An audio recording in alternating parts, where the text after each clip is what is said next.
দেখা যায়। জি স্যার, আমরা এটাই আলোচনা করছিলাম অনেক দূর গত ক্লাসে,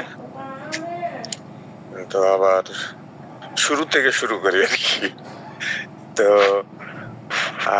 আমাদের এই ফিজিওলজি এবং অ্যানাটমি মিলে এটা কম্বাইন। তো এখানে 26টা চ্যাপ্টার আছে।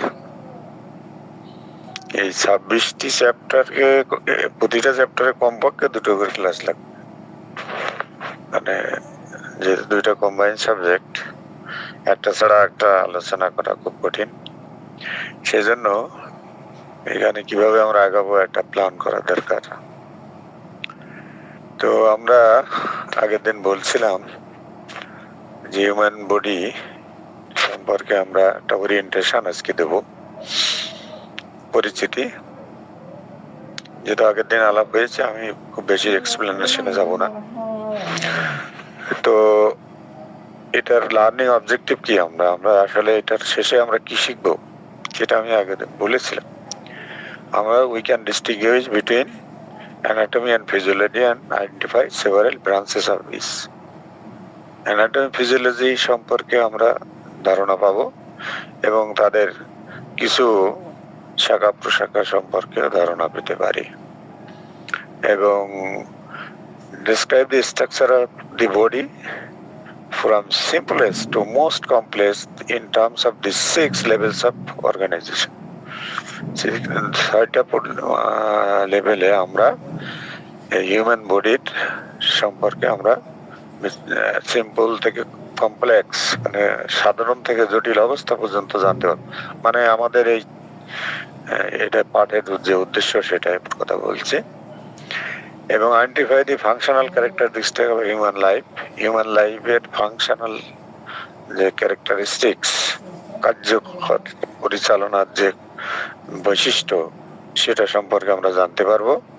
Identify the 4 requirements for human survival, মানুষের টিকে থাকার জন্য যে 4টি খুবই গুরুত্বপূর্ণ উপাদান আছে সে সম্পর্কে আমরা জানতে পারবো। ডিফাইন হোমিওস্ট্যাসিস, হোমিওস্ট্যাসিস কি সেটা জানতে পারবো। And explain its importance to normal human functioning, এবং মানুষের কার্য পরিচালনার জন্য তার গুরুত্ব কি। Use appropriate anatomical technology to identify key body structures, body regions and directions in the body. Appropriate anatomical terminology, কিছু টার্মিনোলজি সম্পর্কে আলোচনা হবে। টু আইডেন্টিফাই, কি জন্য, চিহ্নিত করার জন্য। কি বডি স্ট্রাকচার, মানে মূল শারীরিক যে গঠন সেটা জানার জন্য। বডি রিজিয়নস, শরীরের বিভিন্ন অঞ্চল সম্পর্কে জানার জন্য। And directions in the body, এবং কোন দিকটা, বিভিন্ন দিক আছে না, পোস্টেরিয়র ইত্যাদি জানান, সেইগুলো সম্পর্কে আমরা আলোচনা করতে পারবো। স্ট্রাকচার এন্ড ফাংশনস, এইগুলোর মধ্যে আমাদের যে সাবজেক্ট আসলে অ্যানাটমি এন্ড ফিজিওলজি। অ্যানাটমি বলতে আমরা কি বুঝি? The scientific study of the body's structures and how they relate to each other.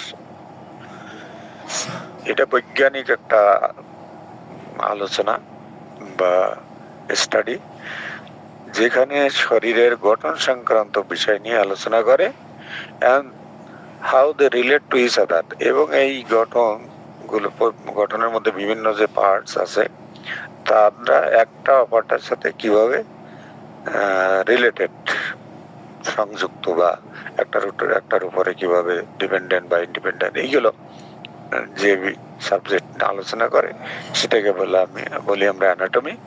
R physiology is the scientific study of the chemistry and physics of the structure. ওই যে structure গুলো আমরা অ্যানাটমিতে পেলাম তাদের কেমিক্যাল রিয়াকশন, কেমিক্যাল কম্পোজিশন ইত্যাদি বিষয়, এবং ফিজিক্সটা তাদের ভৌতিক গঠন of the structure of the body and the ways in which they work, এবং তারা কিভাবে কাজ করে, ভিজুয়ালিটি মানে ওই অর্গানগুলো কিভাবে কাজ করে একসাথে together to support the functions of life, জীবনের কার্যাবলী নিয়ন্ত্রণ করতে বা সাপোর্ট দিতে, সাপোর্ট মানে কি, এদিকে সাহায্য করে। Principle of complementary, although anatomy and physiology are dealing with different topics, মানে একটার উপরে কিভাবে আমরা ডিপেন্ডেন্ট সেটা বলছি, সেটার নীতি কি। যদিও ফিজিওলজি এবং অ্যানাটমি একটা আরেকটার উপরে ডিপেন্ডেন্ট, ডিফারেন্ট টপিকস, মানে ডিফারেন্ট বিষয়, but go side by side to help us understand human body. এইটা পাশাপাশি যায়, কারণ আপনার ফিজিওলজি বলতে গেলে ওই অর্গানের গঠনটা আগে জানতে হবে, তাহলে তার কার্যবলী জানা যাবে।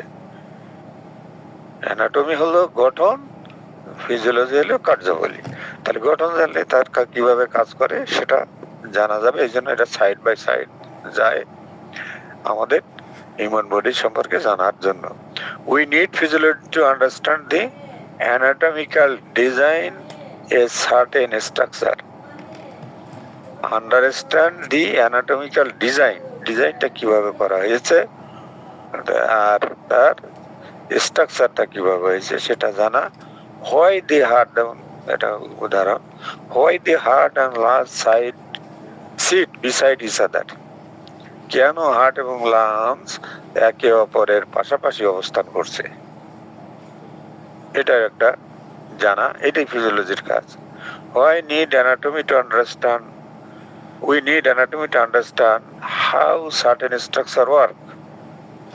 এই যে অ্যানাটমিটা জানার দরকার কি জন্য, যে আমার এই যে স্ট্রাকচার গুলো আছে বিভিন্ন হাত পা মাথা মানে ইত্যাদি, হৃৎপিণ্ড, লিভার ইত্যাদি, এই যে অর্গান গুলো আছে তারা কিভাবে কাজ করে। Why are we able to grab things why ducks can't, কেন আমরা কোনো বিশেষ জিনিসকে ধরতে পারি এরকম হাত দিয়ে, কিন্তু হাঁসে কেন ধরতে পারে না, ও ধরি কেন মুখে দিতে পারে না, আমরা ধরি কেন দিতে পারি। তো এই বিষয়গুলো levels of structural organization of the human body, human বডির যে গঠন আছে সেই গঠনটার পর্যায়টা কিভাবে আসে। পর্যায়টা শুরু হয় আপনার অ্যাটম দিয়ে। The organization of human body often is discussed in terms of 6 distinct levels. 6টা মানে একেবারে খুবই প্রমিনেন্ট লেভেল আছে, levels increasing complexity from the smallest chemical building blocks to a unique human organism. একেবারে ছোট কেমিক্যাল একটা body থেকে শুরু করে, ইউনিট থেকে শুরু করে পুরা একটা মানুষের শরীর পর্যন্ত এইখানে 6টা স্তর আছে। একটা হলো অ্যাটম, আমরা অ্যাটম জানি একেবারে সবচেয়ে পদার্থের ক্ষুদ্রতম অংশ, এবং আমাদের বডিতেও অ্যাটম আছে।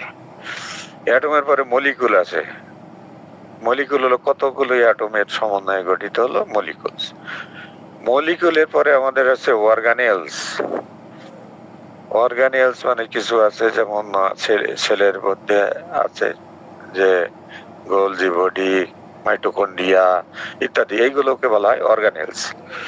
আর আছে এরপরে আসছে সেল, সেলের পরে এগুলো হলো অর্গানেলস। সেল আসবে, সেল কোষ একটা ইউনিট, আমাদের বায়োলজিক্যাল ইউনিট, শরীরের ইউনিট হলো সেল। এই সেলের মধ্যে অনেকগুলো ক্ষুদ্র ক্ষুদ্র অংশ আছে। তা আমরা অ্যাটম থেকে শুরু করে এই সেল পর্যন্ত 3টা ধাপ পেরিয়ে 3টা ধাপ পেরিয়ে আসতে হবে। সেল কতগুলো নিয়ে আমাদের হবে টিস্যু, টিস্যু কতগুলো নিয়ে হবে অর্গান, যেমন একটা এখানে পাকস্থলী দেখানো হয়েছে অর্গান, এবং এরপরে আমাদের অর্গান সিস্টেম তৈরি হবে, যেমন পাকস্থলীর সাথে অন্যান্য অংশ যোগ হয়ে আমাদের জিআইটি বা গ্যাস্ট্রোইন্টেস্টাইনাল সিস্টেমটা হবে, এবং এই কতগুলো অর্গান মিলে আমাদের এই শরীর গঠিত হবে। তো এইটা হলো একটা structural level of human body, from the smallest parts to the full organization. এখন অর্গান সিস্টেম কতগুলো আছে, মানে আজকে তো ইন্ট্রোডাকশন, খুব ডিটেলস আলোচনা হবে না। ইন্টেগুমেন্টারি সিস্টেম, ইন্টেগুমেন্ট মানে যে উপরে যে কভারিং, আমাদের এখানে উপরে যা দেখা যায়, এখানে চুল আছে, স্কিন আছে, নেল আছে, এইগুলোই তো উপরে থাকে। এবং এগুলোর কাজ কি? এনক্লোজেস ইন্টারনাল বডি স্ট্রাকচার, ভিতরে যে স্ট্রাকচার গুলো আছে তাদেরকে ঢেকে রাখে। সাইট অফ মেনি সেন্সরি রিসেপ্টরস, এই জায়গায়, এই সব অঞ্চলে সেন্স যে সেন্সরি রিসেপ্টর মানে যে আমাদের উদ্দীপনা গ্রহণ করার যে অর্গানগুলো, এখানে এইসব জায়গায় আছে। আমরা বাইরের থেকে যে সমস্ত ইম্পালস গুলো আসে, আমাদের পরিবেশের বিভিন্ন প্রতিকূল অবস্থা, সেইগুলো সেন্সটা আগে এই বাইরের অংশে অনুভূত হয়, তারপর ভিতরের অংশে যায়। স্কেলেটাল সিস্টেমটা হলো, যেমন কার্টিলেজ আছে, বোন আছে, জয়েন্ট আছে, বিভিন্ন রকম অনেকগুলো নাম, অনেকগুলো অঞ্চল এখানে ভাগ করা আছে। তো স্কেলেটাল সিস্টেমের কি করে? আমাদের সাপোর্ট দি হিউম্যান বডি, আমাদের বডিটাকে সাপোর্ট দিয়ে রাখে, দাঁড় করাই রাখে, কাজ কাম করতে সাহায্য করে। enables movement with muscular system, আমাদের নড়াচড়ায় সাহায্য করে, চলাফেরায় সাহায্য করে, মাসকুলার সিস্টেমের সহযোগিতায়। মাসকুলার সিস্টেম, যদি মাসল না থাকে ওখানে, আমাদের টিস্যু না থাকে, তাহলে শুধু স্কেলেটন কিন্তু কোনো কাজ করবে না। এরপরে আমাদের আছে মাসকুলার সিস্টেম। এখন ওই যে স্ট্রাকচারটি দিলাম আমরা স্কেলেটন, স্কেলেটনের উপরে আমরা মাংস দিয়ে ঢেকে দিলাম। এই যে হলো স্কেলেটাল মাসল, টেন্ডন, এইগুলো থাকে। মাসল থাকবে, টেন্ডন থাকবে এখানে, এই সিস্টেমের মধ্যে। এগুলো আমাদের কি কাজ করবে? এনাবলস মুভমেন্ট, আমাদের নড়াচড়ায় সাহায্য করবে উইথ স্কেলেটাল সিস্টেম। স্কেলেটাল, আগে বললাম স্কেলেটাল সিস্টেম আর মাসল সিস্টেম দুটো মিলে কিন্তু movement.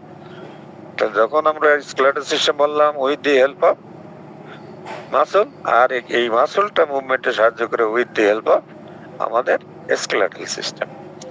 Health maintaining body temperature, body temperature নিয়ন্ত্রণে এই মাসকুলার সিস্টেম আমাদের সাহায্য করে।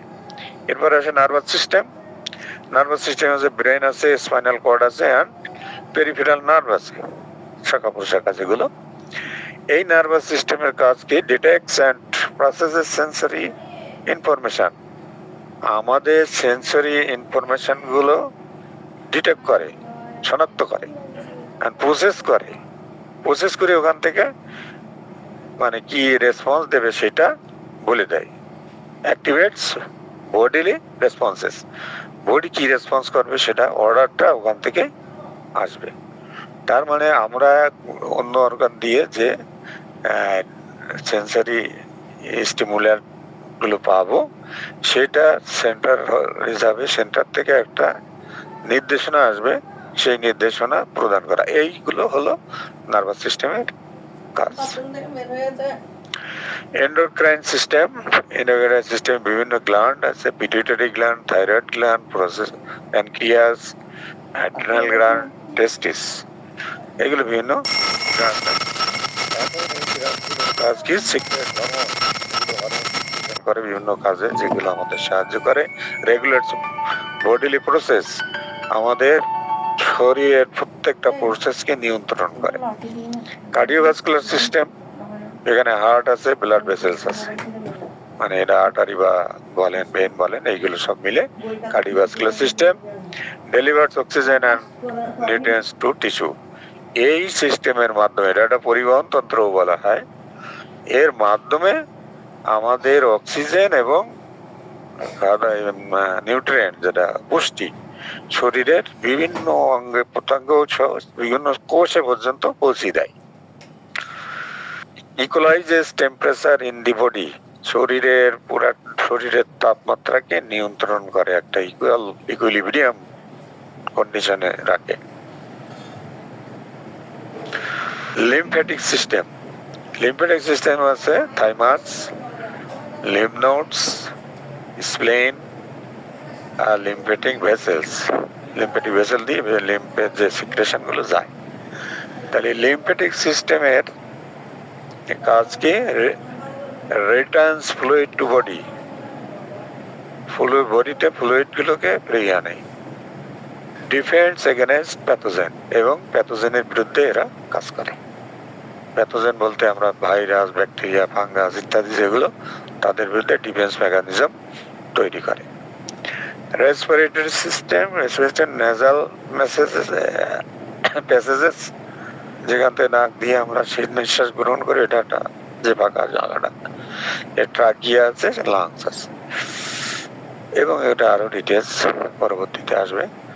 রেসপিরেটরি সিস্টেমের আমাদের কাজ হলো removes carbon dioxide from the body, বডির থেকে কার্বন ডাইঅক্সাইড গুলো বের করে দেয়। কার্বন ডাইঅক্সাইড বডিতে তৈরি হয়, কিভাবে তৈরি হয়? রেসপিরেশনের মাধ্যমে।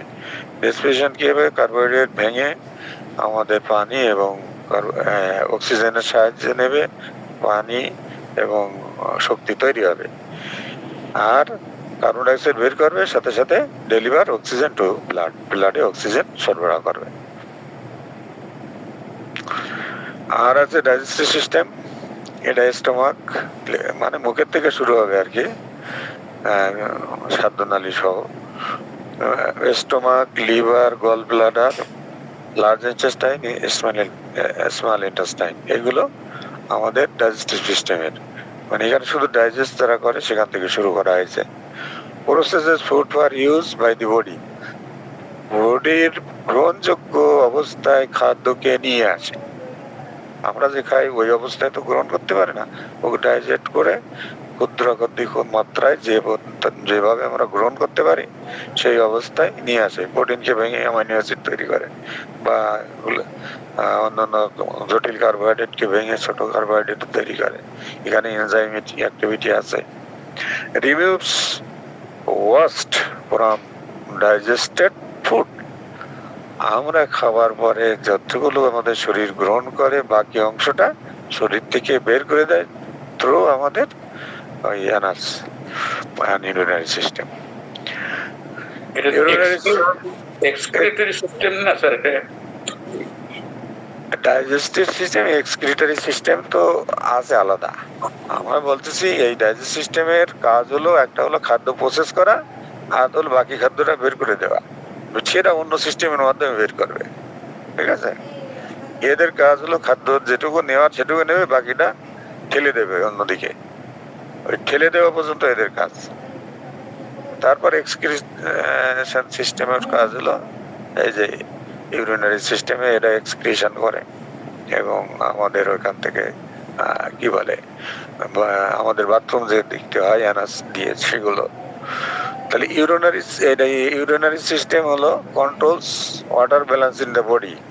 এটা স্যার যখন আমরা ডিটেলস সিস্টেম ফুল আলোচনা করবো সেই সময় আসবে। ইউরিনারি সিস্টেমটা হলো যে, আমরা তো জানি ইউরিনারি সিস্টেম, আমি ডিটেলস আলাপ করছি না এখানে, তার কাজটা কি খালি বলে যাচ্ছে। এটা কিডনি এবং ইউরিনারি ব্লাডার, এর সাথে আরো অর্গান আছে, সেগুলো controls water balance in the body, শরীরের মধ্যে ওয়াটারের ব্যালেন্স রাখে। বেশি ওয়াটার হলে বের করে দেবে, কম ওয়াটার হলে কম বের করবে, এরকম। Removes waste from blood and excretes them, মানে ব্লাড থেকে যেগুলো অপ্রয়োজনীয় পদার্থ সেগুলোকে বের করে দেবে, এটাই হলো তাদের কাজ। মেল রিপ্রোডাক্টিভ সিস্টেম, এটা পুরুষদের প্রজননাঙ্গ, এটা হলো এপিডাইমিস, এই টোটালটা মিলে টেস্টিস, পেনিস সহ অন্যান্যগুলো নিয়ে এপিডাইমিস।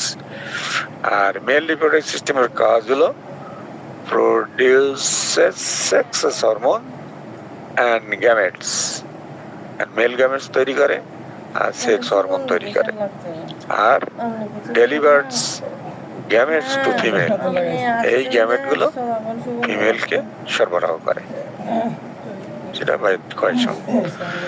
ফিমেল রিপ্রোডাক্টিভ সিস্টেম, এটার মধ্যে মেমারি গ্ল্যান্ড থেকে শুরু হয়ে ওভারিস, ইউটেরাস এন্ড আদার। এখানে ফিমেল রিপ্রোডাক্টিভ সিস্টেমের কাজ হলো প্রডিউসেস সেক্স হরমোন এখানেও অ্যান্ড গ্যামেটস এটা ফিমেল গ্যামেট বা ডিম্ব তৈরি করে, আর supports embryo foetus until birth. আমাদের যে এমব্রায়ো তৈরি হলো মেল এবং ফিমেল গ্যামেটের মিলনে যে এমব্রায়ো তৈরি হয় ভ্রূণ, সেই ভ্রূণটাকে সাপোর্ট করে আপ টু জন্ম না হওয়া পর্যন্ত।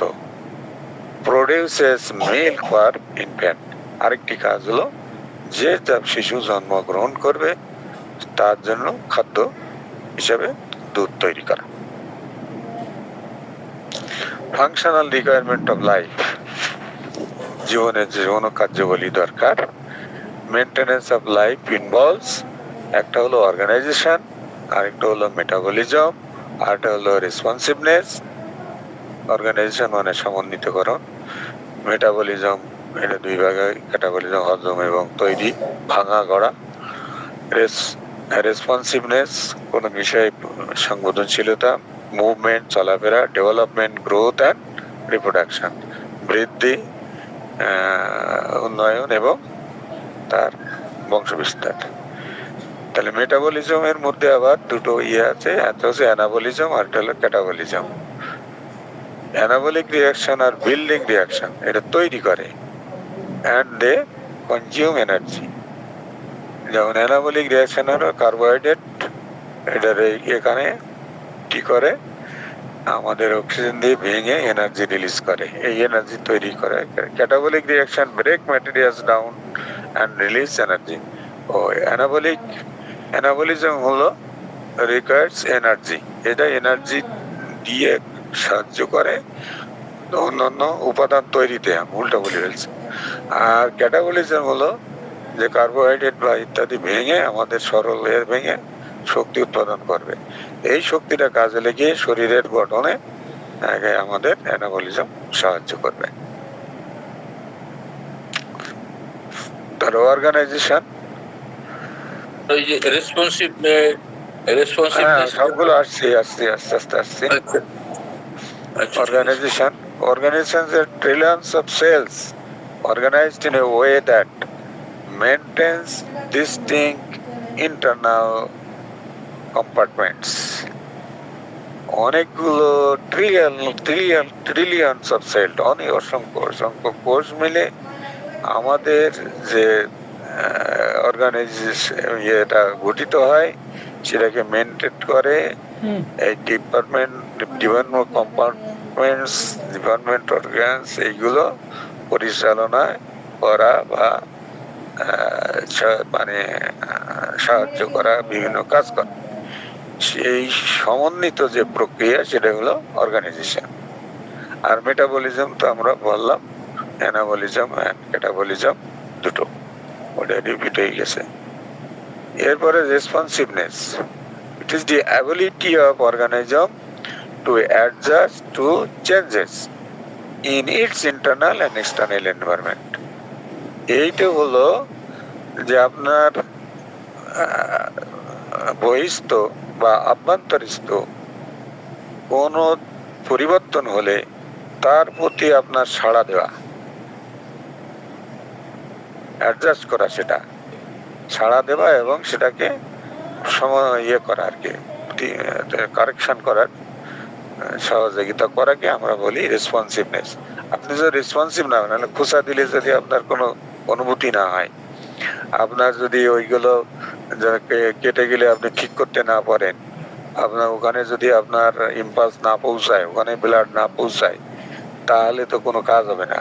তাহলে এই রেসপন্সিভনেসটা হলো যে আপনার যে কোনো পরিবর্তন আসবে সেটা ইন্টারনাল হতে পারে, এক্সটার্নাল হতে পারে, বাইরের তাপমাত্রা পরিবর্তন বা ইত্যাদি, কোল্ড হট ইত্যাদি, আপনার কোনো আঘাত ইত্যাদি, এর প্রতি যে রেসপন্স করা, সেই মানে তার প্রতি যে প্রতিক্রিয়া দেখানো এবং সেটা অ্যাডজাস্ট করা এবং সেটাকে ঠিক করা, সেটাকে আমরা বলছি রেসপন্সিভনেস। মানে এগুলো কিছু টার্মিনোলজি আর কি। মুভমেন্ট চলাফেরা করা। Human movement includes not only actions at the joints of the body, but also the motion of individual organs and even individual cells. এই মুভমেন্টটাকে বলা হচ্ছে শুধু আমরা জয়েন্ট দিয়ে হাঁটাচলা করি সেটা না, অন্যান্য অর্গান দিয়ে, স্কেলেটন বা মাসল দিয়ে। এছাড়াও ভিতরে যে অর্গান গুলো আছে সেই অর্গান গুলোরও কার্যাবলী তারা নড়াচড়া করবে, তারা পরিবর্তন করবে, তাদের অ্যাক্টিভিটি করবে। ইভেন সেল পর্যন্ত তারা সবসময় অ্যাক্টিভ থাকবে, সেটাকে বলা হচ্ছে movement. Red and white blood cell, তারপরে muscle cells and glands are few examples. এইরকম যারা আছে তারা কিন্তু সবসময় নড়াচড়ার মধ্যেই থাকে। মেনটেনেন্স অফ লাইফ ইনভলভস আর development. Development is all of the senses the body goes through in life. মানে ডেভেলপমেন্টটা হলো যে আপনি ছোট ছিলেন, আস্তে আস্তে আস্তে আস্তে আপনার সব পরিবর্তন হচ্ছে। এই যে পরিবর্তনটা হলো আপনার শারীরিক গাঠনিক অন্যান্য বিষয়াদির, সেইগুলো হলো বলা হচ্ছে development. Development includes the process of differentiation, বিভিন্ন অঙ্গ প্রত্যঙ্গের differentiation হবে, in which unspecialized cells become specialized in structure and function to perform certain tasks in the body. যেগুলো বিশেষ কোষ ছিল না সে বিশেষ কোষে রূপান্তরিত হবে এবং শুধু বিশেষ কাজের জন্য আবার নিয়োজিত হবে এই প্রক্রিয়ার মাধ্যমে। গ্রোথটা হলো ইনক্রিজ অফ বডি সাইজ। আর সাইজটা কিভাবে বৃদ্ধি হয়? একটা হলো সেল ডিভিশন হয় আর সেল এনলার্জমেন্ট হয়। একটা কোষ থেকে দুইটা কোষ হলো, এটা হলো আমরা সোমাটিক সেল, যেগুলো দৈহিক কোষ হয়। তাহলে এটা এই যে বৃদ্ধিটা সেটা সেল ডিভিশন হবে, আবার ওই সেলগুলো ওয়াটার বা অন্যান্য উপাদান নিয়ে বড় হবে সাইজ। এইভাবে আমাদের গ্রোথ হয়। Human grow by increasing the number of existing cells, increasing the amount of non-cellular material around cells. So সেলের নন সেলুলার ম্যাটেরিয়াল গুলো আছে তারা ইনক্রিজ করে, ভিতরের যে আমাদের কি বলে সিরাম আছে বা রস আছে, অত্যন্ত বডি আছে, সেগুলো বাড়বে। রিপ্রোডাকশন। রিপ্রোডাকশন হলো একটা অর্গানিজম থেকে একটা অর্গানিজম তৈরি হওয়া। Formation of new organism from parent organism, parent থেকে নতুন প্রজন্ম তৈরি করা। Because death will come to all complex organism, সমস্ত কমপ্লেক্স অর্গানিজমের অবশ্যই ডেথ আছে, জন্মিলে মরিতে হইবে, তো সুতরাং সবার ডেথ আছে। Without reproduction the line of organism would end. আপনার যদি রিপ্রোডাকশন না হয় তাহলে ওই জীবের যে এক্সটিংক্ট হয়ে যাবে, আর টিকে থাকবে না, দুনিয়ার থেকে বিলুপ্ত হয়ে যাবে। সুতরাং রিপ্রোডাকশনটাও খুবই ইম্পর্টেন্ট। আমরা কি এইবার আসলো homeostasis. Homeostasis is a dynamic state of internal environment balance around certain set point that the body keeps recorrect and readjusting as needed. এইটা একটা ডাইনামিক ইন্টারনাল এনভায়রনমেন্ট, ভিতরকার অবস্থা একটা, এই অবস্থাটা ব্যালেন্স করে অ্যারাউন্ড, ব্যালেন্স করা মানে কি, ভারসাম্য রক্ষা করা, ভারসাম্য রক্ষা করা around certain set point. Set point হলো নির্দিষ্ট কোনো জিনিস, বিষয়, যেমন আমরা বলি আমাদের temperature, blood pressure, blood sugar ইত্যাদি, এইগুলোকে সেট পয়েন্ট। এইগুলোকে একটা নিয়ন্ত্রণ করে, ব্যালেন্স রাখে, দ্যাট দি বডি কিপস রিকারেক্ট। তখন তো শরীরটা যদি কোনো সমস্যা হয় তা সংশোধিত হয়, অ্যান্ড অ্যাডজাস্ট অ্যাজ নিডেড, এবং যেই রকম দরকার সেই রকম অবস্থায় সে অ্যাডজাস্ট করতে পারে। A set point is the physiological value around which the normal range fluctuates. এটা একটি ফিজিওলজিক্যাল ভ্যালু যাকে কেন্দ্র করে এগুলো নর্মাল অবস্থা থেকে ফ্লাকচুয়েট করে, ওঠানামা করে। Each physiological condition has a particular set point. প্রত্যেকটা ফিজিওলজিক্যাল অবস্থার একটা সেট পয়েন্ট আছে।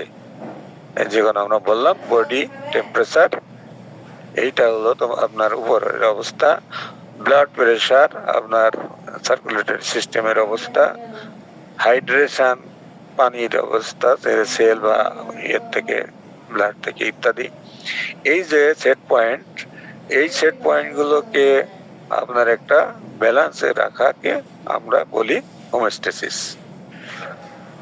A normal range is the restricted set of values that is optionally helpful and stable. A normal range set রাখাটা হলো আমাদের স্বাস্থ্যের জন্য ভালো এবং স্টেবল কন্ডিশনে স্থিতিশীল অবস্থায় থাকার জন্য উপযোগী। সুতরাং সেইটার ব্যালেন্স রাখা। আমরা টেম্পারেচার বেড়ে গেলে আমাদের জ্বর হয় বা আমাদের শরীরে অন্যান্য উপসর্গ, অসুবিধা, অস্বস্তি দেখা যায়।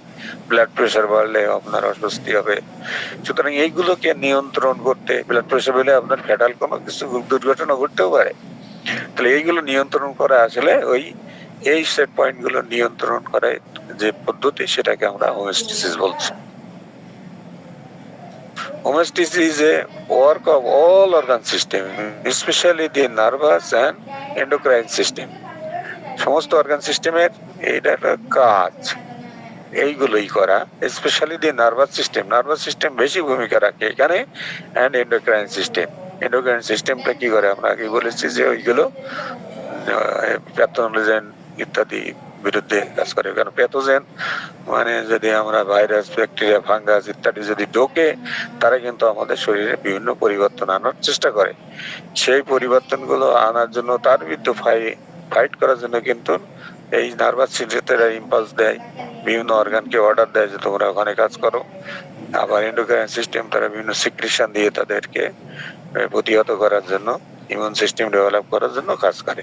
তো এইভাবে আমরা other organ system play major roles in sustaining homeostasis. অন্য অর্গান সিস্টেম মাসল পর্যন্ত আমাদের বিভিন্ন কাজে লাগে। Homeostasis is maintain by active monitoring and regulating the body. এইটা কি করে? মনিটরিং করে, রেগুলেশন করে। মনিটরিং মানে দেখভাল করে, রেগুলেশন মানে নিয়ন্ত্রণ করে। সব কাজগুলো এই হোমিওস্ট্যাসিসের মাধ্যমে হয়। Homeostatic regulations within the internal environment, there are several set points. আমরা set point গুলোর কথা বলছি। Might change for various reasons. বিভিন্ন কারণে এই সেট পয়েন্ট গুলো চেঞ্জ হতে পারে, যেমন blood sugar, blood temperature, blood volume etcetera. We call them variables. Variable তাহাকেই বলে যে একটা পার্সন থেকে আরেকটা পার্সনে ভেরি করে, মানে একজনের যা অন্যজনের তা না, অন্যরকম হতে পারে। একজনের থেকে একজনের যে পরিবর্তন, সেটাকে আমরা ভেরিয়েবল বলি। যেমন ব্লাড সুগার একজনের যা আছে অন্যজনের তা না। তাহলে যার যেরকম থাকার দরকার সেই রকম যদি থাকে, সেই পর্যায়ে রাখাটাকে বলে আমরা হোমিওস্ট্যাটিক রেগুলেশন বলছি। And they can change as a result of external or internal factors. এবং এটা কি জানি, এক্সটার্নাল মানে বাইরের এবং ভিতরকার বিভিন্ন উপাদান দিয়ে এইগুলো পরিবর্তন হতে পারে। সেই পরিবর্তনগুলোকে নিয়ন্ত্রণে রাখাই হলো homeostatic regulation. A factor that causes change in the variables is called stimulus, আর প্লুরালি একে বলে স্টিমুলি। তাহলে যা দিয়ে এই চেঞ্জ গুলো আনায়ন হয় তাকে আমরা বলি স্টিমুলাস বা স্টিমুলি, প্লুরাল।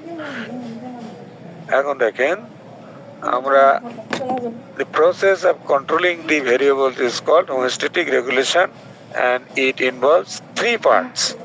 তিনটা পার্ট দিয়ে আমরা এই রেগুলেশনটা করি। একটা হলো রিসেপ্টর, আর হলো কন্ট্রোল সেন্টার, আর হলো ইফেক্টর। রিসেপ্টর রিসিভ করে, কন্ট্রোল সেন্টার থেকে নির্দেশনা আসে, ইফেক্টর সে কার্য সম্পাদন করে। রিসেপ্টর কি? মনিটরস এ ফিজিওলজিক্যাল ভ্যালু, এটা মনিটর করবে যে কোথায় কোনো সমস্যা হলো কিনা, রিঅ্যাক্টর মানে এরা আবার বলে রিঅ্যাক্ট করবে। এক্সামিন দি ইন্টারনাল এনভায়রনমেন্ট, সেন্স দি চেঞ্জেস, মানে ভিতরের অবস্থাকে সে দেখভাল করবে বা পরীক্ষা নিরীক্ষা করবে, এবং কোনো চেঞ্জ হলে সেটাকে সে মানে কি বলবে, উল্লেখ করবে, জানাবে। ইনিশিয়েটস এ রেসপন্স, একটা রেসপন্স বা তার প্রতিক্রিয়া শুরু করবে। ইন ফর্ম অফ এ সিগনালের মাধ্যমে, to change caused by stimuli. এই যে স্টিমুলাস দিলে, কোনোভাবে খোসা দিলে, টেম্পারেচার বাড়লে বা কমলে যে স্টিমুলি হলো, সেই স্টিমুলাসকে আপনার একটা তার এগেনস্ট একটা রেসপন্স দেখানো সিগন্যালের মাধ্যমে, সেটা হলো রিসেপ্টর। এখন এই রিসেপ্টর এটা রিসিভ করলো, আপনি শরীরে একটা গুঁতা দিলেন, রিসেপ্টর রিসিভ করলো, রিসিভ করে সে কন্ট্রোল সেন্টারে পাঠাবে। Control centre determines the favourable set point to maintain the variable at মানে কি ইকুইলিব্রিয়াম লেভেলে। কি করতে হবে তখন রিসিপ্টর নেওয়ার পরে আমাদের ওখানে সেন্ট্রাল পয়েন্ট ওরা প্রসেস করবে, প্রসেস করে সে আপনাকে নির্দেশ দেবে কাকে ওখানে অ্যাকশন করতে হবে। আমরা যখন ধরুন হলো, একটা জায়গায় দুর্ঘটনা ঘটলো, ওখান থেকে আমাদের কন্ট্রোল সেন্টারে জানালো, কন্ট্রোল সেন্টার বলবে কারা ওখানে যে কাজ করবে। আপনার জন্য কোনো জায়গায় আপনার এটা মারামারি সৃষ্টি হয়েছে, ওখানে একজন ফোন করে আপনার থানায় জানালো, ওই এসপি কে জানালো, এসপি বললো অমুক অমুক টিম ওখানে চলে যাও, যে অ্যাকশন শুরু কর। দিস ইজ দ্য এই কন্ট্রোল সেন্টারের কাজ হলো রিসিভ করে, প্রসেস করে, তার নির্দেশনাটাকে আমাদেরকে দিয়ে দেবে যে কারা এগুলো কাজ করবে। রিসিভ সিগন্যাল ফ্রম রিসেপ্টর থেকে সিগন্যাল রিসিভ করবে, decide if the response is needed, response দরকার আছে কিনা সেটা ঠিক করবে, ওয়েন কখন করবে, হোয়ার কোথায় করবে, এন্ড হাউ কিভাবে করবে। এই নির্দেশনাগুলো আমাদের কন্ট্রোল সেন্টারের কাজ। এটা সাধারণত ব্রেনে হয় আর কি, বুঝতে পারছি। সম্পূর্ণ কাজটা আর ইফেক্টর যে কাজটা সম্পাদন করবে, receive order from control centre থেকে অর্ডার নেবে, এবং সেটা তোমার কিভাবে পারফরমেন্স দি রেসপন্স, যে অর্ডারটা দিল সেই অনুসারে সে কাজ করবে। Either A muscle or a gland, এই কাজটি কারা করবে, মাসল করবে অথবা গ্ল্যান্ড করবে। বাইরের অংশ মাসল, ভিতরের বিভিন্ন অংশ গ্ল্যান্ডের সিক্রেশন দিয়ে। এখন হোমিওস্ট্যাসিস ফিডব্যাকের মধ্যে negative feedback, a mechanism that reverses a deviation from the set point, এমন একটি মেকানিজম বা প্রক্রিয়া that রিভার্স করে, রিভার্স মানে যা থাকে তার উল্টা করা হয়। এই ডেভিয়েশন, যদি কোনো ডেভিয়েশন করে তার রিভার্স করা মানে কি, সাধারণ অবস্থায় ফিরে আনা ফ্রম দি সেট পয়েন্ট থেকে। সেট পয়েন্টের থেকে যদি কোনো ডেভিয়েশন হয়, মানে সেট পয়েন্ট আপনার ধরেন আপনার শরীরে একটা টেম্পারেচার থাকা দরকার না 98 ডিগ্রি সেলসিয়াস, সেই সেট পয়েন্টে যদি কোনোভাবে পরিবর্তন হয়, তাহলে সেখান থেকে আবার রিভার্স করে, মানে বেশি গেল 101 হলো, তাহলে আবার সেখানে ফিরিয়ে আনায়, রিভার্স করা, সেটাই হলো এই মেকানিজমকে নেগেটিভ ফিডব্যাক বলা হয়। Negative feedback maintains body parameters within the normal range, এই নরমাল রেঞ্জে রাখতে সকল প্যারামিটারকে সাহায্য করে। The maintenance of homeostasis by negative feedback goes on throughout the body at all times, সমস্ত শরীরে এটি কাজ করে সব সময়। aims to stop the effect of the stimulus or opposite, স্টিমুলাসের যে ইফেক্ট সেটাকে তোমার স্টপ করবে, অথবা এর অপোজিট কোনো রিঅ্যাকশন দিয়ে তাকে প্রতিহত করবে। হোমিওস্ট্যাটিক কন্ট্রোল মেকানিজম এখানে দেওয়া হয়েছে। রিসিপ্টর, এটা স্টিমুলাস, দেখেন 1 নম্বর স্টিমুলাস একটা আছে, এই স্টিমুলাসটা change occurs in internal environment, কোনো চেঞ্জ হলো, রিসিপ্টরে রিসিভ করলো, সেখান থেকে কন্ট্রোল সেন্টারে গেল, এটা সেট পয়েন্ট, এবং change in compare to the set point, আমাদের সেট পয়েন্ট যেটা ছিল সেগুলো পরিবর্তন হলো। ইফেক্টর ওখানে কন্ট্রোল সেন্টার থেকে অর্ডার ইফেক্টরে গেল, মাসুলার গ্ল্যান্ড, সে যখন কাজ রেসপন্স করলো তখন সে আবার ব্যাক করলো তার অরিজিনাল কন্ডিশনে। এইটাই হলো কি বলে এটা ফিগার গ্রাফ, মানে ভিডিওটা অন করলেন কেন? হ্যাঁ ভিডিওটা অন করলেন স্বপন? এইটাই নেগেটিভ ফিডব্যাকের একটা আমরা স্কিমেটিক ফিগার। নেগেটিভ ফিডব্যাক আমরা stimulus, sensor, control centre, effector চলে গেল। আমরা উদাহরণ দিচ্ছি পাশে বডি টেম্পারেচার 37 ডিগ্রি হতে হবে। Nerve cells in the skin and brain, এখান থেকে যাবে সেন্সরের মাধ্যমে কোথায় যাবে? Brain. Control center temperature regulatory center in brain, ব্রেনের যে কন্ট্রোল রেগুলেটরি সিস্টেম সে অ্যাক্টিভ হবে, সে তখন সিগন্যাল দেবে। সিগন্যাল দিলে কি হবে? Sweat glands throughout the body, sweat gland গুলোকে যদি সে অ্যাক্টিভেট করে, ঘাম আসবে, ঘাম আসলে টেম্পারেচার কমে যাবে। তাহলে এইভাবে সে কিন্তু ফিডব্যাকটা দিচ্ছে। Example, body temperature control by the nervous system. এখন বডি টেম্পারেচার নার্ভাস সিস্টেম দিয়ে কন্ট্রোল হয়। আমরা কোন সিস্টেম কোনটা? Blood glucose control by the endocrine system, blood pressure control by nervous, endocrine and urinary system. তাহলে ব্লাড প্রেশার কিন্তু এটা খুব জটিল ব্যাপার। ব্লাড পিএইচ, এটা তোমার অ্যাসিডিক না অ্যালকালাইন, সেটা control by respiratory and urinary system. In all these examples, the control center varies, not necessarily the nervous system. শুধু নার্ভাস সিস্টেম কন্ট্রোল সেন্টার এক একটা ক্ষেত্রে এক এক রকম হতে পারে।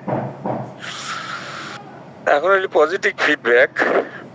Positive intensifies a change in the body's physiological condition rather than reversing it.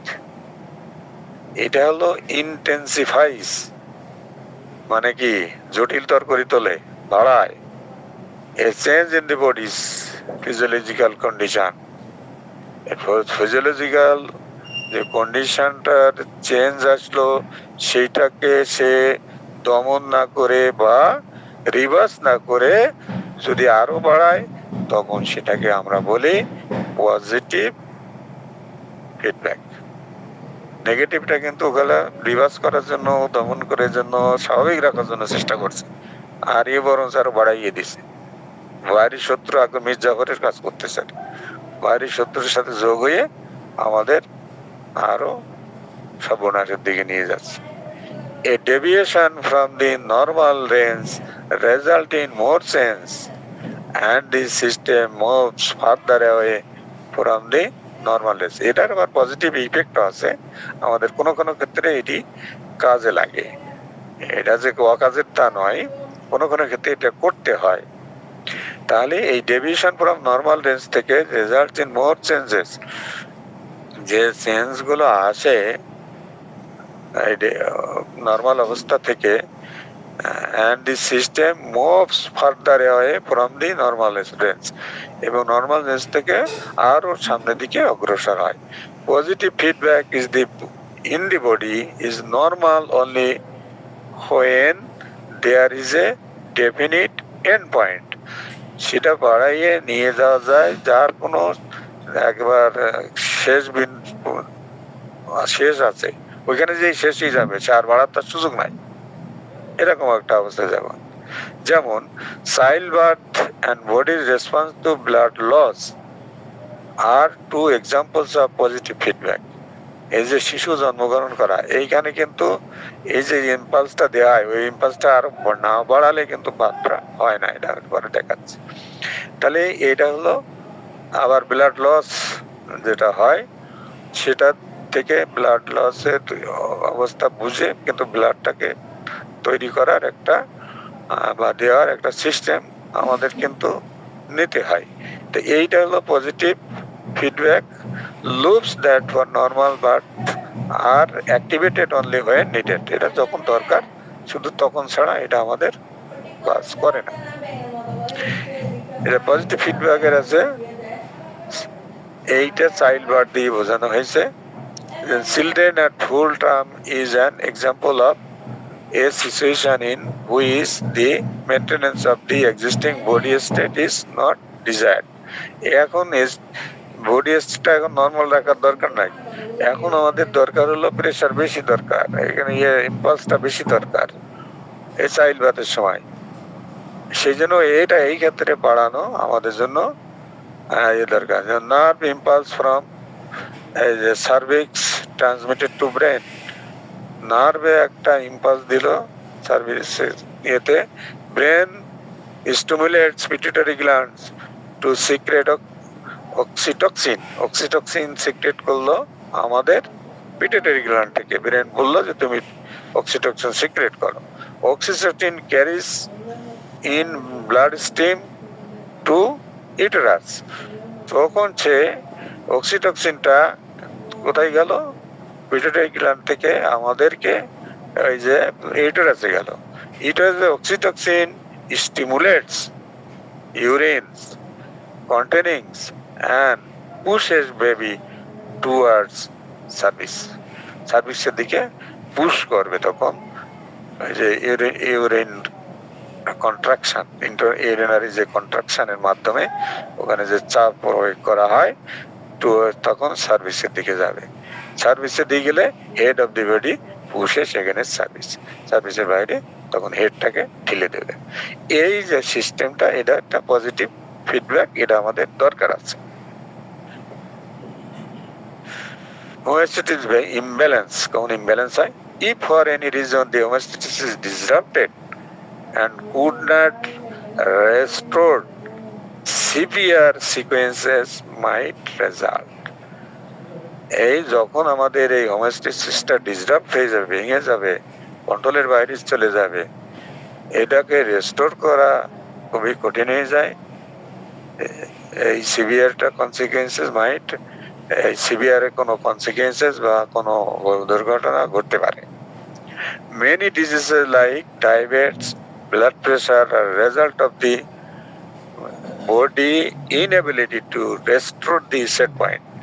বডির মধ্যে যে সিস্টেমগুলো কাজ করবে, এই রেসপন্স করবে, সেই রেসপন্স যদি তারা না করে, যে আদেশটা দিল ইম্পালস করার জন্য যাকে দিল সে যদি কাজ করতে না পারে, তখন কিন্তু আমাদের শরীরে একটা খারাপ অবস্থার দিকে যেতে পারে।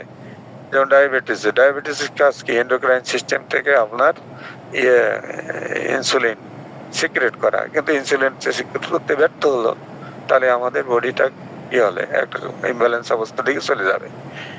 The body's ability to restore the homeostasis is reduced with age. বয়স বৃদ্ধির সাথে সাথে এই হোমিওস্ট্যাটিস কন্ডিশনটা এবং এই অ্যাবিলিটিটা আমাদের কমতে থাকে। এতক্ষণ যা আলোচনা করলাম তার মধ্যে কোশ্চেন হলো, what does anatomy and physiology means?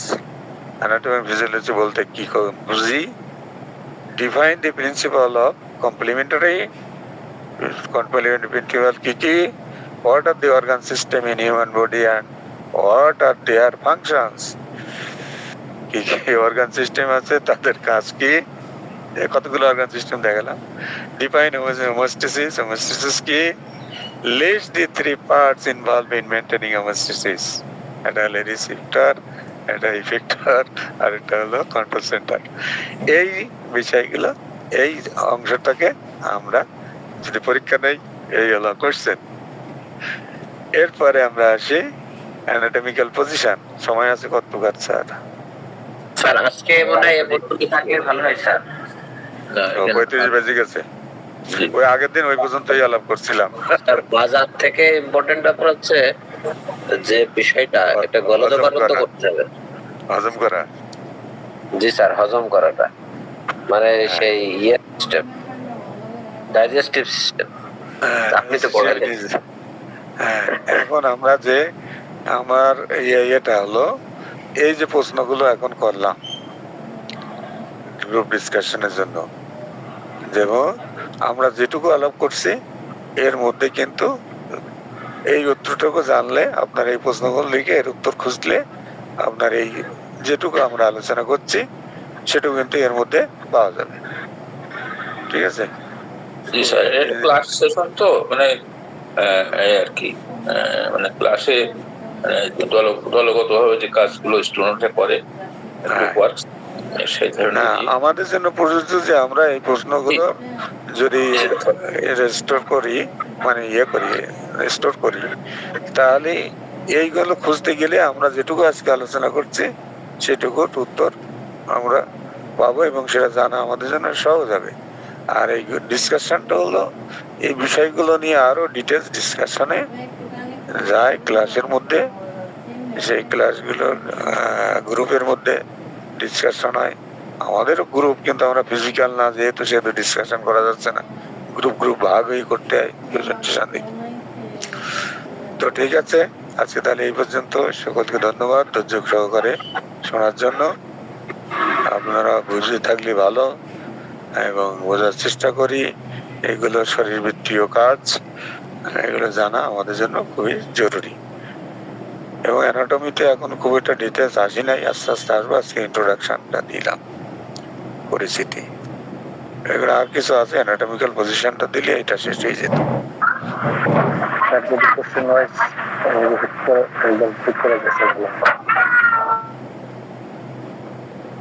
Joynal sir হাত তুলেছেন। আর আমি চাচ্ছিলাম যে হোমিওস্ট্যাসিসের সংজ্ঞাটা যদি আরেকবার বলতেন।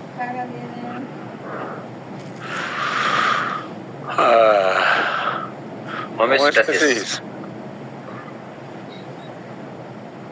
আচ্ছা,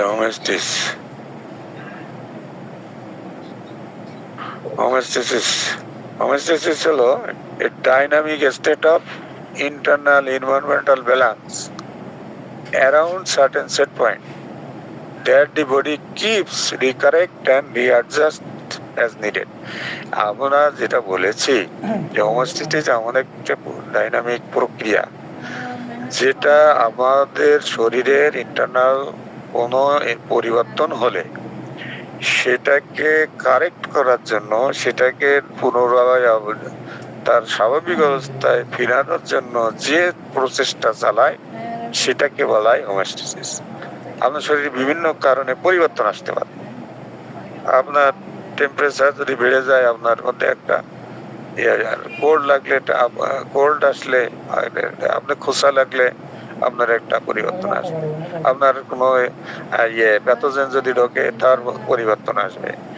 এই পরিবর্তনগুলো যেগুলো এই যে বললাম, এগুলোকে বলে স্টিমুলাস বা স্টিমুলি। এইগুলোর রিয়াকশন করে একে প্রতিহত করার জন্য আমাদের শরীরে যে সিস্টেমটা কাজ করে, যেভাবে কাজ করে, খুবই ডাইনামিক হয়ে কাজ করে, সেই কাজটাকে আমরা হোমিওস্ট্যাসিস বলছি। যে বডিটাকে ব্যালেন্স কন্ডিশনে রাখা, কোনো বাইরের হোক, ইন্টারনাল হোক, এক্সটার্নাল হোক, কোনো পরিবর্তনের কারণে শরীরে যাতে কোনো ক্ষতি না হয়, ইমব্যালেন্স না হয়ে যায়, সেটা ব্যালেন্সে রাখা, সেটাই হলো আমাদের হোমিওস্ট্যাসিস। আমি বুঝতে স্যার, পারলাম। এটাকে আমরা এক কথায় ডিফেন্স মেকানিজম বলতে পারি। ডিফেন্স মেকানিজম যেটা, বা ইমিউনিটি বলি, ইমিউনিটি সিস্টেম যেটা, বা রোগ প্রতিরোধ হ্যাঁ, রোগ প্রতিরোধ ক্ষমতা না স্যার, প্রত্যেকটা অঙ্গ প্রত্যঙ্গের এর কাজ আছে। রোগ প্রতিরোধে একটা সিস্টেম, আর অন্যান্য সিস্টেম আছে। আপনার মাসল রিয়াকশন করতে পারে, আপনার বিভিন্ন সিস্টেম রিয়াকশন করতে পারে আপনার। এবং এই হোমিওস্ট্যাসিসটা হলো যে প্রতিরোধটা যে করবে, সেই প্রতিরোধ করার যে এখন ওই স্টিমুলাসটাকে রিসিভ করতে হবে, রিসিভ করে ব্রেনে যেতে হবে, ব্রেনে যেয়ে সেখান থেকে অর্ডার আসবে, অর্ডার এসে সে যার যেখানে কাজ করার দরকার সে সেখানে যেয়ে কাজ করবে, করে নর্মাল অবস্থা ফিরিয়ে রাখবে। সেটাই হলো টোটাল প্রক্রিয়াটাই হলো হোমিওস্ট্যাসিস। ঠিক আছে? এখন এটা মেকানিক্যাল হতে পারে, এটা ফিজিওলজিক্যাল হতে পারে, এটা কেমিক্যাল হতে পারে। এটা বিভিন্ন অর্গান সিস্টেমের দ্বারা এই কাজটি করানো হয়। আমরা বলেছি যে ব্লাড প্রেশার কার্ড দিয়ে হবে, অমুক কার্ড দিয়ে হবে, এগুলো বলেছি না? তো সুতরাং এইগুলো আসলে মেকানিজম, ওই ডিফেন্স মেকানিজমেরই একটা কাজ। সেইটা কোন প্রক্রিয়ায় হয় সেইটাকে বলা হয় হোমিওস্ট্যাসিস। জি। যেমন আমরা রিসিভ করলাম, কন্ট্রোল সেন্টার নিলাম, সেখান থেকে আসলো, এই যে থিওরিটিক্যাল এই যে আলোচনা, সেটাই হোমিওস্ট্যাসিস। আসলে বলতে হলো ওটা হলো ডিফেন্স করা আর কি, সে যেভাবেই করুক। যেটা বলে that is correct, defence mechanism. সেই ডিফেন্স মেকানিজমটা হলো ইমিউন সিস্টেমটা আলাদা জিনিস, কিন্তু ডিফেন্স মেকানিজম বললে আরো অ্যাপ্রোপ্রিয়েট হয়।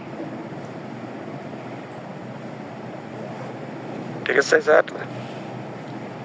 জি স্যার, তো আমার মনে হয় যে এই স্যার যে বিষয়গুলো আলোচনা করছে, যার যার জায়গা থেকে যদি একটা বায়োলজি বই কিনে নেই, তাহলে অনেকটাই কিন্তু বোঝার পক্ষে সহজ হবে আমার মনে হয়। এগুলো ডিটেল আছে সেখানে। আর স্যার আমি একটা বই, তো ইংরেজি বই, বাংলা বই তো নাই, আমরা বাংলা বই পাইলে কিনে নিতেন।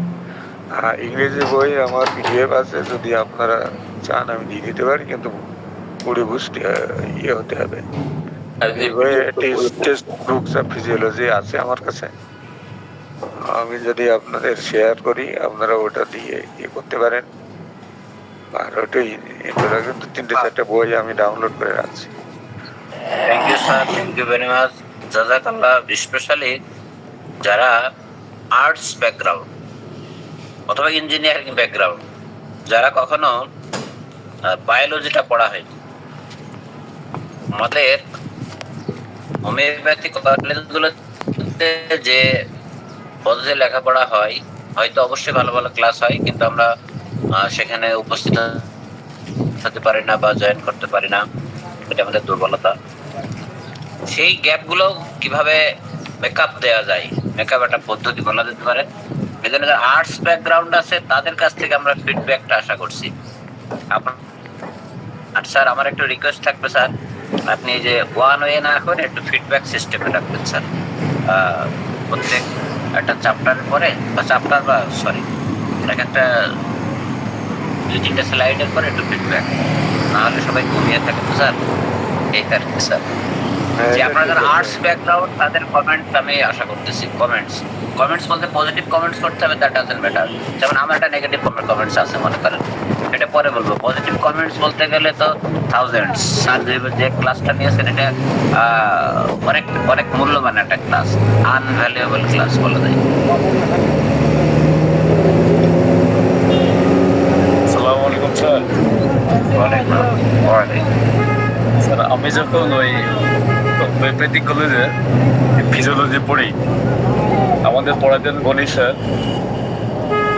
তো উনি এসেই এই বোর্ডে লেখা শুরু করতেন। তো উনি সারা বছরে ফিজিওলজি পড়াইতো, অথচ আজকে যে ক্লাস করলাম function of the body, structure of the body, তো স্যার ফিজিওলজি কখনো পড়ায়নি, অথচ যেভাবে প্রেজেন্টেশন করলেন, যেভাবে বোঝাইলেন স্যার, আমি অবাক হয়ে যাচ্ছিলাম বারবার sir. Presentation nice, awesome sir, জাযাকাল্লাহ স্যার। আপনি তো ব্যাকগ্রাউন্ড বিএসএমএস ব্যাকগ্রাউন্ড, আপনি যেগুলো পড়ে আসছেন, আমি জানতে চাচ্ছি আমাদের এই ক্লাসটা মূলত যারা অ্যামেচার নভিস, বিশেষ করে বায়োলজিতে, তাদের জন্য, যারা ফার্স্ট ইয়ারে পড়ে অথবা যাদের আর্টস ব্যাকগ্রাউন্ড ছিল বা কমার্স ছিল। স্যার এটা করতে পারে, অন্তত এটুকু বলতে পারে যে এটা কিভাবে করলে আরো বোধগম্য হবে বা বোধগম্য হচ্ছে কিনা, এইগুলো একটু ফিডব্যাক দরকার, না হলে তো আমরা এইগুলো আগাইতে পারবো না। কেউ কথা বলতে চাই না স্যার, সবাই এটা ঠিক এটা বিশাল একটা পেইনফুল ব্যাপার যে আমরা ফিডব্যাক খুব কম দিচ্ছি স্যার। যেমন ওই তামান্না ম্যাডাম কিন্তু রেখে গেছিল যে আমরা কোনো রেসপন্স করি না, কথা বলি না। সেম ভাবে স্যার এত কষ্ট ক্লাস করাচ্ছে, আমরা যদি কথা না বলি, রিয়াকশন না দিই, কমেন্টস না করি, প্রশ্ন না করি, এটা প্রবলেম আসে।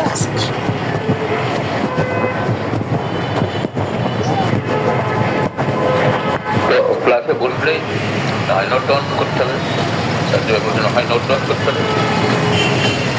স্যার তো সবচেয়ে সিস্টেম ভালো সিস্টেম হলো আপনি যখন ক্লাস করতেছেন মোবাইলে যারা ক্লাস করেন তারা ফুট করে স্ক্রিনশট দিয়ে রাখবে, প্রত্যেকটা ছেলে স্ক্রিনশট দিয়ে রাখে, পরবর্তীতে ওইগুলো নিয়ে তাদের বাংলা অর্থ যাবে না করা যায় তাহলে এই সময় কেউ দেবে না, যারা দিবে আলহামদুলিল্লাহ তারা যথেষ্ট উপকৃত হবে।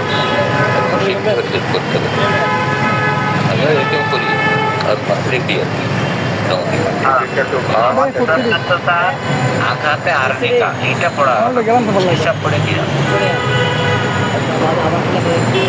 পড়াবেন আঘাতে আর্নিকা। কে কোন কথা বলতে কথা বলেন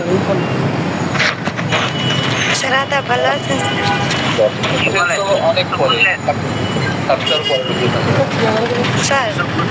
আপনি তো রাষ্ট্রবিজ্ঞানের লোক, বলেন। স্যার আমি স্যার এই একটু শেষে ঢুকছি তো তারা এই প্রশ্ন আকারে স্যার যে স্যার ই করছে স্যার ওইটা যদি আরেকবার বুঝাই দিতে। আরেকবার রিপিট হবে না, আরেকবার আগামী দিন থেকে 6:30 ঢুকতে হবে। একটা ক্লাস রিপিট করা অনেক কঠিন কাজ, এইভাবে হবে না। আপনাকে 6:30 ঢুকতে হবে, আমাদের ক্লাস শিডিউল 6:30। আপনি কেন লেটে ঢুকছেন? আপনাকে ঢুকতে দেওয়া হয়েছে ভাই, আমরা যে ক্লাস নেই, আমার 8টায় ক্লাস, ওরা তো লেটে 1 মিনিট লেটে একটা ক্লাস ঢুকতে পারতো না, তাও তো লাইভ ক্লাস।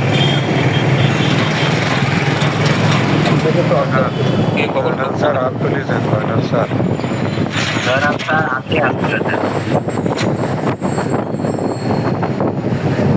আমি বলতেছি এটা আপনার আর্টস ব্যাকগ্রাউন্ড, তাদের জন্য কে এম রিয়াজউদ্দিন, মাওলানা রিয়াজউদ্দিন, বলেন। আপনি তো ভিতরে ঢুকছেন আর বের হয়েছেন, বলেন। রিয়াজউদ্দিন গোলা থেকে কিছু বললেন? ক্লাসটা প্রথম থেকে আসলে স্যার একটা পরিবেশ নিয়ে আর কি ক্লাসরুমের মতন বসা উচিত এবং নোট ডাউন করা উচিত সেটা বলতে পারলাম। শেষের দিকে তার ইনফরমেশনটা আমি বই বলছি মানে উপলব্ধি করছি, কিন্তু যখন উপলব্ধি করেছি তখন দেখা যাচ্ছে যে শেষ টাইমে আর কিছু কিছু টার্মগুলা দেখা যাচ্ছে যে মনে থাকে না বা সেগুলো নোট ডাউন করা উচিত এবং অত্যন্ত গুরুত্বপূর্ণ। স্যার এটা একবারে নন মেজারেবল, মাপার যোগ্য না, এটা অত্যন্ত চমৎকার এবং এগুলো জানতে চান আপনার জীবিকাকে ম্যানেজ করাটা অত্যন্ত সহজ হবে আর কি। আমরা যেগুলো না জানার কারণে যেমন স্যার বলছেন যে কিসের কারণে প্রেশার, ব্লাড প্রেশারটা আমাদের কোথায় কোথা থেকে নিয়ন্ত্রণ হয়, এইটুকু না জানলে তো আমরা জীবিকা পেয়ে যাবেন হিসেবে সান্ত্বনামূলক কথা বা অন্যান্য ডাক্তারের সাথে আমরা তুলনামূলকভাবে আগে আসতে পারবো। যেটা সামনে আগে চলে এইটার কোনো বিকল্প নাই। আমরা এতদিন ধরে যে ডিক্লারেশন দিচ্ছি যে আজকে যে ক্লাস হবে বা এই ফিজিওলজি ক্লাস হবে, আপনারা যদি এরপরে প্রস্তুতি না নেন আমার মনে হয় তাহলে জয়েন করার দরকার নেই। Please don't mind, don't take it otherwise. যারা সিনসিয়ারলি না নেবেন ক্লাস, ফিজিওলজি ক্লাস করার দরকার নেই। এগুলো অ্যাডভান্স লেভেলের ক্লাস, সোজা কথা, লাউড অ্যান্ড ক্লিয়ার কথা। তাও তো এখনো শুরুই হয়নি। যখন আপনার নার্ভাস সিস্টেমে যাবে, যখন আপনার অন্য সিস্টেমে যাবে, যে সিস্টেমগুলো যখন আরো ভেতরে ঢোকা হবে তখন তো কঠিন একটা ট্রেন। সেই জন্য যদি ইচ্ছা না থাকে তাহলে আমার মনে হয় ইউ মে কুইট। এটা তো পড়া কথা বলে ফেললাম, আজকে তো ওরিয়েন্টেশন দিলাম। ঠিক আছে স্যার, কারণ পড়া কথা না বললে কিছু শিখবে না তো, গালি না দিলে শিখবে না তো। কারণ আপনার এখানে মেইন উদ্দেশ্য হচ্ছে সবাইকে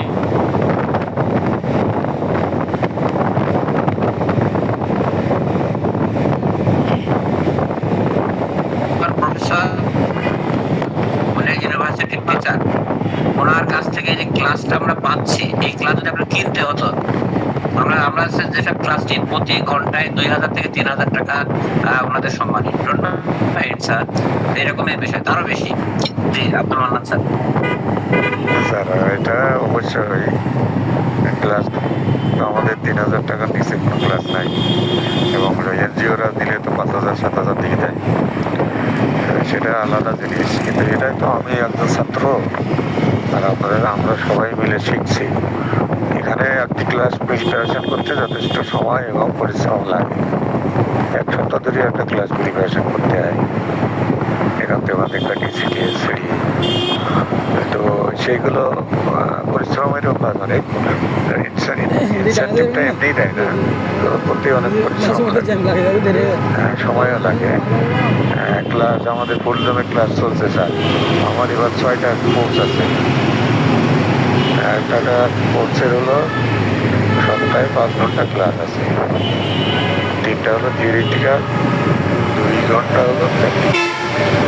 এই 6টা কোর্সে আমার সপ্তাহে 30টা ঘন্টা ক্লাসের মধ্যেই যাবে, 1 লেকচার।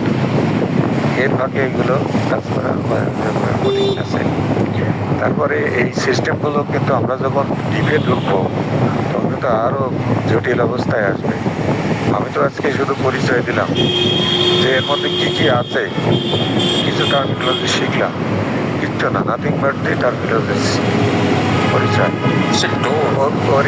ওরিয়েন্টেশন, পরিচয় ঘটালাম যে আমরা কি করতে যাচ্ছি, এই কি করতে যাচ্ছি। এরপরেই তো আসবে আসল ঘটনাগুলো। যখন আসল ঘটনাগুলো আসবে এটা কিন্তু আসলে আস্তে আস্তে আস্তে আস্তে জটিলের দিকে যাবে, এবং প্রিপারেশন ফুললি থাকতে হবে। এবং আমার জন্য বোঝা কঠিন হবে, আপনাদেরকেও প্রিপারেশন নিয়ে আসতে হবে, আপনারা যারা একটু বোঝেন সব। কারণ আমি তো এই মেডিকেলের ছাত্র না। আমি স্যার এই যে এখানে আমি একটু রিলেট করে দিই, আমি সহজ হবে স্যার। রিলেট করি, দেখেন স্যার যে লেকচারটা দিল এর সাথে আমি রিলেশন করি কয়েকটা মেডিসিনের। দেখেন আপনি গ্যাস্ট্রোইন্টেস্টাইন আছে, গ্যাস্ট্রিকের রোগীরে যখন ওষুধ সিলেকশন করতে যাবেন, এই সিস্টেমটা কেন জানতে হবে, এবং এই সিস্টেমের উপরে কোন ওষুধের কাজ বেশি। যেমন লাইকোনাক্স, এই মেডিসিনগুলো গ্যাস্ট্রোইন্টেস্টাইনে কাজ বেশি, এগুলো তো আমাদের জানা দরকার। তারপরে আমাদের মনে করেন যে আমাদের নার্ভাস সিস্টেমে কোন মেডিসিনটা বেশি কাজ করে, তারপর সেলের উপরে কোন মেডিসিনটা বেশি কাজ করে, তারপরে হচ্ছে আমাদের মনে করেন রেকটামের উপর কোন মেডিসিনগুলো বেশি কাজ করে, তারপরে বিলিয়ারি সিস্টেম মানে তারপরে এই যে হেপাটোবিলিয়ারি যেটা, এই সিস্টেমের উপর কোন মেডিসিনগুলো কাজ করে, এগুলো আমাদের কিন্তু উল্লেখ করা আছে। আমরা অনেক একটু আপগ্রেডের যে বই আছে সেই বইগুলো কিন্তু উল্লেখ করা আছে, আমরা হয়তো বুঝতে পারি না সেই জায়গায়। এটা দেখবেন রজার মরিসনের বইয়ে ম্যাক্সিমাম মেডিসিনে এটা দেওয়া আছে। তখন ওইটাতে আমরা তো স্কিপ করে চলে যাই, না বুঝে চলে যাই যে কোথায় কাজ করলো বা ইত্যাদি ইত্যাদি। এই জন্য এইটার সাথে যদি আমরা রিলেট করতে পারি তাহলে you will get something, otherwise শুধু সময় নষ্ট করাই হবে আমাদের এখানে। এই জন্য আমার রিকোয়েস্ট থাকবে, এটা আরেকটু যোগ করে আমি, আমরা যে ইয়ে করছিলাম ওষুধ আসলে কিভাবে কাজ করে, কোথায় কাজ করে, এটা হলো ওষুধের কাজ হলো সাপোর্ট করা। কাকে সাপোর্ট করবে? যে অর্গান আক্রান্ত হয়েছে তাকে আমার ভাইটাল ফোর্সকে সাপোর্ট করবে সেইটা পূরণের জন্য। তো সেই ভাইটাল ফোর্সকে সাপোর্ট করে, ভাইটাল ফোর্স তো অনেকগুলো এই অর্গানগুলো সমন্বয়ে সে কাজ করে। এই ভাইটাল ফোর্সের এই যে ইয়েগুলো তৈরি করতে গেলে সবগুলো অর্গানের কাজ। তো সেই অর্গানগুলোর যে মানে আমরা যে শক্তিটা দিচ্ছি, এই শক্তিটা হলো অতিরিক্ত সেনা মোতায়েন করে ওই অবস্থা থেকে উদ্ধার করে আনা। এটা হলো ওষুধের কাজ। তাহলে ওষুধের ওই কাজটা কোন অর্গানের মধ্যে কিভাবে কাজ করবে সেটি জানা যেমন দরকার, ওই অর্গানটা চেনার দরকার, তার কার্যের পরিধিও জানা দরকার। ওইটা যে ডিস্টার্ব হয়েছে সেটা আমি বুঝবো কি করে, যেটা নর্মাল কন্ডিশন না জানি। আর নর্মাল ফিজিওলজি ডিস্টার্ব হয়েছে সেটা জানতে গেলেও তো আমাকে ওই অর্গানটা ভালোভাবে জানতে হবে, তার ফাংশনিংটা জানতে হবে। এটাই স্যার, এগুলো না আসলে খুবই গুরুত্বপূর্ণ, তো কিন্তু আমরা আসলে সময় পাই না, বুঝি না, এবং অনেক সময় আছে মেডিকেল দিয়ে আমরা মোটামুটি ভালোই তো চিকিৎসা করছি। এইগুলো কষ্ট করার দরকার, এটাই আর কি। স্যার দেখেন কতটুকু আমরা চালাইতে পারি, আল্লাহ যদি আয়াতে রাখে। জি স্যার। শেষ করেন। ইকবাল মজিদ স্যার ছিল, বলবেন আসলে ইকবাল স্যারকে আসলে বলতে পারছেন স্যার আপনি অনেক মিস করে গেছেন। ইকবাল স্যার আজকে যে ক্লাস হয়েছে, ইউ মিসড। স্যার আলহামদুলিল্লাহ ডিরেকশনটা খুব সুন্দর। ডক্টর আব্দুল মান্নান স্যার, আচ্ছা আমি দরকার স্যারকে বলছি, সেটা হলো যে এই যে অন্য ডিভাইস থেকে এই প্রেজেন্টেশন দিতে গেলে এই ইকো ভয়েস সাউন্ড হয়, এটা তো আমি বুঝতে পারছি না। আমি তো মানে দুইটা ডিভাইস, একটা ডিভাইস দিয়ে আমি এন্ট্রি করলাম, আর একটা ডিভাইস থেকে মনে করি যে আমি যে কোনো বিষয় হয়তো একটু তুলে ধরে করুন, সেইটা করতে গেলে দেখা যাচ্ছে ইকো সাউন্ড আসছে, এটা আমি বুঝতে পারছি না। দুই জায়গার মাইক মনে হয় অন থাকে, এক জায়গার মাইক বন্ধ করে দিবেন। আর তা তো দিয়েছি, দেওয়ার পরে আমি গতকাল আর সাউন্ড একদম কমাই দিতে হবে। সাউন্ড যেটা থেকে আপনি কথা বলবেন ওইটার সাউন্ডটা থাকবে, আর যেটা কথা বলবেন না ওটার সাউন্ড একদম কমাই দেবে। একেবারে সাউন্ড থাকলেই তো হবে। আমি গতকালকেও, কারণ আপনার ওই কথাটা আপনি যেটা বলছেন ওখানেও ওই কথাটা কিন্তু শোনা যাচ্ছে, হ্যাঁ, সেই জন্য ইকোটা হচ্ছে। ওখানে যদি শোনা না যায়, জি ঠিক আছে, তাহলে আপনার খেতে যাবে না। অথবা আপনি একটাতে রাখতে পারেন, আপনি যদি হেডফোন ব্যবহার করেন তাহলে ওটা কিন্তু সাউন্ড হবে না, তাহলে আরেকটা কিন্তু ইকো যাবে না। আইদার আপনি করবেন অথবা ওই একটার সাউন্ড একদম কমাই দেবেন, একদম মিনিমাম বন্ধর কাছাকাছি, মানে যতদূর কমানো যায়। রাতে ম্যাথমেটিক্যাল ক্লাসটা নিয়ে আমি নিজে স্যাটিসফাইড নই, যেহেতু আমার মানে প্রিপারেশন ছিল না, কিন্তু ওই কিছুটা করা ছিল দিকে ওটা করবো মনে করছিলাম, কিন্তু পারি নাই। এই জন্য আমি নিজেও আমি খুব মানে পরবর্তীতে খুব নিজেকেই তিরস্কার করছি, আমার আজকে প্রেজেন্টেশনটা ভালো হয়। তো যাই হোক আলহামদুলিল্লাহ, আব্দুল মান্নান স্যারকে অসংখ্য ধন্যবাদ। আপনার যদিও আপনি মেডিকেল ব্যাকগ্রাউন্ডে নন, তথাপি যে জিনিসটা আপনি আমাদেরকে সার্ভিস দিচ্ছেন স্যার, এটা একটা অতুলনীয় জিনিস।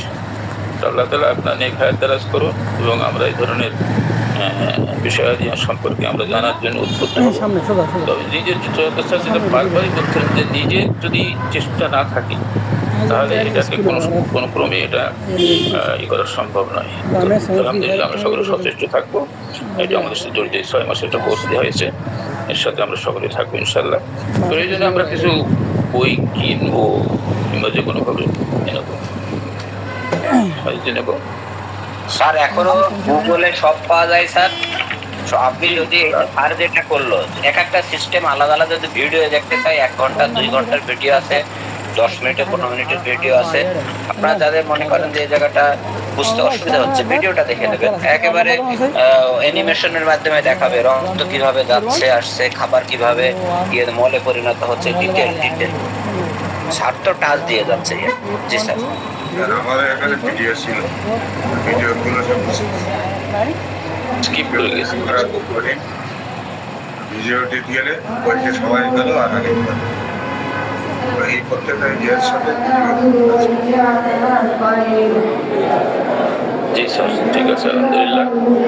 আমরা মনে হয় আজকে আমাদের একদম আল্লাহ তাআলা আমাদেরকে সকলে সুস্থ রাখুন, দিনটা সকলের দিন ভালো রাখুন, এই শুভকামনা করে আমরা আজকে স্টাডি করি। আসসালামু আলাইকুম।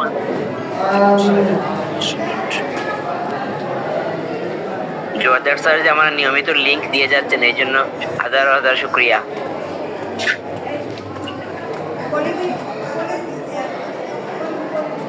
আপনাকেও আর আজকের ক্লাস যদি ইকবাল স্যার আপনি মিস করে থাকেন, তাহলে আপনি অনেক কিছু মিস করেছেন।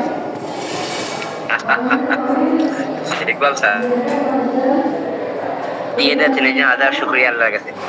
আলহামদুলিল্লাহ, আলহামদুলিল্লাহ, জাযাকাল্লাহ। জি, শেষ করে আজকে আলহামদুলিল্লাহ আমরা একটা নিয়মিত ক্লাসে থাকি।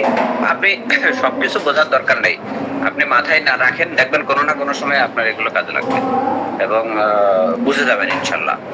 ঠিক আছে, একেবারে আপনার ডিপে যাওয়ার দরকার নেই, কোরে যাওয়ার দরকার নেই, সুপারফিশিয়াল হলেও তো আমাদের জানতে হবে সিস্টেম গুলো।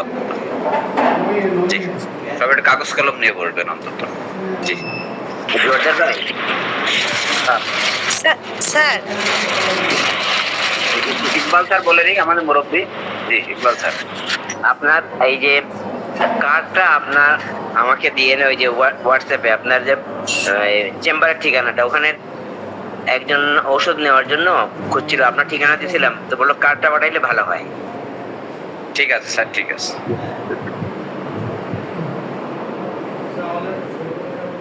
আমি ইনবক্স করে দেবো। জি রানী ম্যাডাম, নিপা ম্যাডাম বলেন, কে যেন বলতে চাচ্ছেন? স্যার বলতে চাইছি স্যার, আজকের আমি একটু দেরি করার জন্য স্যার আন্তরিকভাবে দুঃখিত স্যার। এরপর থেকে আমি প্রতিদিন স্যার ঠিক টাইমেই জয়েন করবো স্যার। ওকে, এই যে আমাদের এই যে এখন আমি ক্লাসে যাচ্ছি, আমাদের মনে হয় 1 মিনিট লেট হয়ে যাবে।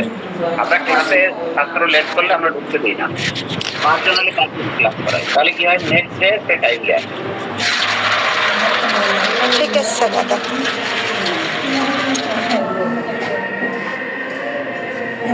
জি, আসসালামু আলাইকুম ওয়া রাহমাতুল্লাহ।